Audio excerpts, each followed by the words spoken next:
What's up, rockers? Welcome back here to another Rise of Kingdoms. In today's video, we're going to talk about a few things that are quite important in Rise of Kingdoms as of today. Today, we're going to talk about two comparison of the two formation for the new formation system.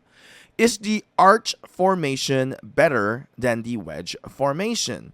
Like, these two are very similar to each other, but has its own very different purposes. This one is a troop deals 5% normal attack damage, and then this one is a troop deals 5% more skill damage. Both of them are attack based. This is why I say it's similar. And players are going to be choosing majority of the time between the arch formation and as well as the wedge formation. So before we start in this video, I want to challenge you guys to let me know what you think, which one you think is much better. Is it the arch formation or is it the wedge formation? I highly recommend that you give your statement some backups and why you think you're thinking of either which formation is better in the comment section below. So make sure you have a brief explanation so it can help many players within the game to kind of understand as well. Now, if you like Rise of Kingdoms content, do consider subscribing to the channel and smash like into the video as well. So first, let's talk about the arch formation, as this is going to be a troop deal 5% more of the normal attack damage. So this is normal attack damage. It is not going to affect the skill damage. This is normal whenever you're attacking that white damage normal. One of the biggest thing in here as well with this normal attack damage, it does contribute into the counter attack damage. Now, you may say that you might disagree. Yes, you can disagree, but I've already asked the customer service about this, and the word for word verbatim statement here to me is that it says that the arch formation will also affect counter attack. So me and Puddle Cakes, we were kind of like having some discussion in here. And then I pretty much asked the customer service in here, does arch formation affect counterattack damage as it says normal attack damage? So the response is yes, it does affect it.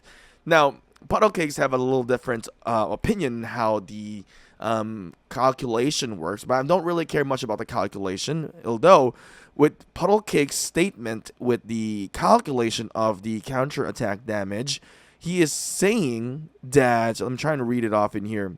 He's saying in here is that 5% normal attack damage is split into both. So a damage of 2,000 will be multiplied by 0.5, and that will be 100 damage, meaning that your total white damage goes up to 4,100, but 4,200 your logs, so it looks like 2050 normal attack and 2050 counter attack. So it's like 50-50 onto the counter attack damage and to the normal attack damage.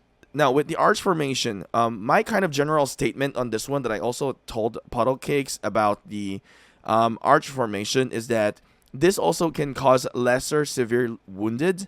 It also seems to be better for like open field when you are going to be fighting other players and you can get swarmed, since there is the counter attack damage. But at the end of the day, I kind of feel like this is gonna be better for like infantry units or maybe like cavalry units. But I'm kind of thinking this would be like a good setup for like infantry units, like the infantry damage units, like Guan Yu, Scipio. This probably is the best one for that, because you'll get swarmed there in the open field. You're gonna deal some good normal attack damage. Like the commanders already have like insane skill damage. Like if you can sustain longer in the battlefield with that counter attack damage and knock off other players swarming you, that's actually good. But of course, if you're doing the Guan Scipio, it's also great to use like wedge formation. Of course, you get the 5% skill damage, but at the end of the day, you need to cast that skill for that to take effect.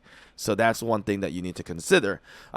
This one also may be great for like cavalry units that are no skill damage base. For example, like Attila and Takeda, that type of combination.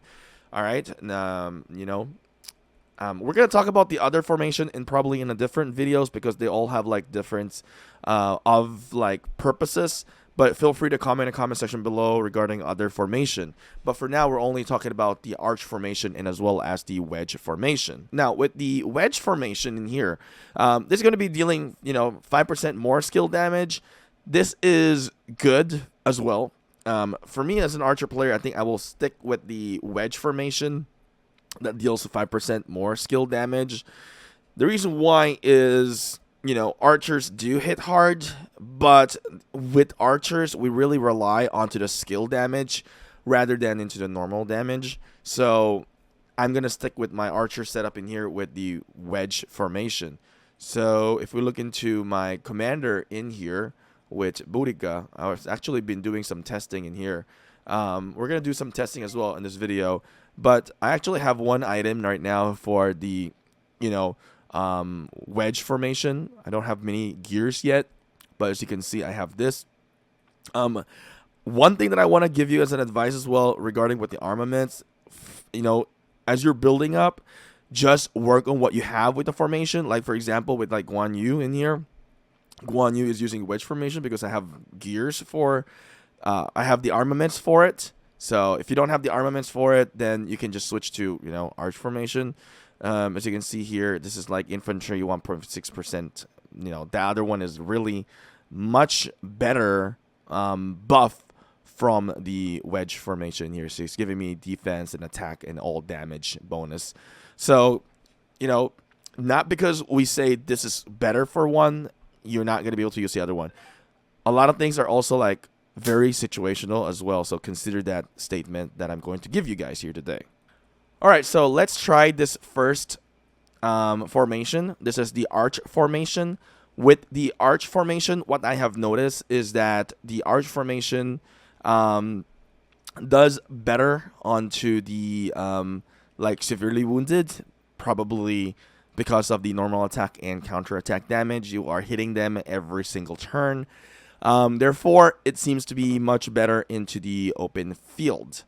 So if you're in the open field, you are going to battle against other players and you're going to get attacked. As I mentioned, if you get swarmed, you have a fighting capability, counterattack damage. Maybe a good option as well is like, players that uses like Charles Martel in the very early stages of the game, or Harold, Kyle Harold, those type of, marches. Also a very good option to use that type of formation as well. All right. So key thing as well, I would really recommend is that pay attention as well onto the what is this thing called, into the white damages, skill damages. Kind of look into it into doing the comparison for the two battle reports that we're doing. Now take a quick look onto this battle. As you can see, pay attention to the white damages and skill damage.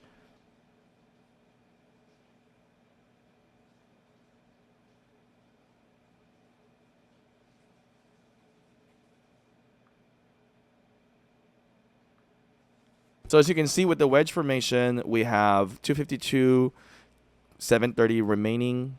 With the arch formation, 252, 556, 21, 597. There's less remaining onto the arch formation. There is more remaining onto the wedge formation. The reason why I could say is that because of the high skill damage, the opponents get knocked out a lot faster. In that situation, I'd say, the arch or the wedge formation is really better than the arch formation. But the one thing that you don't really see with the arch formation is that in the open field, right? In the open field, whenever you fight against other players, the counterattack damage against them is something that you don't, count when you're doing one-on-one testing. Anyway, rockers, let me know in the comment section below what you guys think about this formation. Which one do you prefer, the wedge or the arch formation?